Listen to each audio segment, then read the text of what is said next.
আমি আমার ক্ষুদ্র জীবনে অভিজ্ঞতা থেকে দেখেছি ছেড়ে দেওয়ার মধ্যে সুখ আছে আর কি। মনে করেন কেউ আপনাকে গালি দিয়েছে, তো আপনি অনেস্ট, আপনি সৎ এবং আপনি কোনো অন্যায় করেননি, আপনি মাজলুম, তারপরেও আল্লাহর সন্তুষ্টির জন্য ছেড়ে দিলে, আচ্ছা ছাক কিছু দিচ্ছে বা ওকে কিছু বললাম না, ছেড়ে দিন। এই ছেড়ে দেওয়ার মধ্যে যে এত সুখ, এটা আপনি বুঝতে পারবেন না। এই সুখটা উপলব্ধি করেছেন স্বয়ং রাসূল সাল্লাল্লাহু আলাইহি ওয়াসাল্লাম। মক্কা বিজয়ের দিন ওই যে বহু মানুষ এসে কি বলেছিল, ভয়ে কাঁপছে যে রাসূল সাল্লাল্লাহু আলাইহি ওয়াসাল্লাম তাদেরকে আবার মৃত্যুদণ্ড দেন কিনা, আছে না? আল্লাহ নবী বললেন যে লা তাসরিবা আলাইকুমুল ইয়াউমা, তোমাদের উপর আজকে আমার কোনো অভিযোগ নাই, ওয়া আনতুমুত তুলাকা, তোমরা মুক্ত, যাও, ছেড়ে দিল। এটা শান্তি। ইউসুফ আলাইহিস সালামের ভাইরা কুয়াতে ফেলে দিয়েছিল না, সেখান থেকে মিশরের বাজারে, সেখান থেকে রাজপ্রাসাদে, সেখান থেকে জেলখানায়, জেলখানা থেকে রাষ্ট্র ক্ষমতায়। কি লাইফ ট্র্যাজেডি, লাইফের ট্র্যাজেডি দেখেছেন?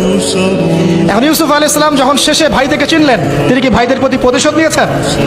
বলেছেন যাও, মাফ করে দিলাম, ছেড়ে। এটাই শান্তি।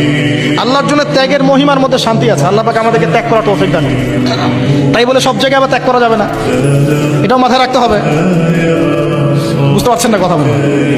মনে করেন যে আপনার পরিবারে আপনার বোনকে কেউ টিস করেছে, নাউজুবিল্লাহ, ছেড়ে দিব?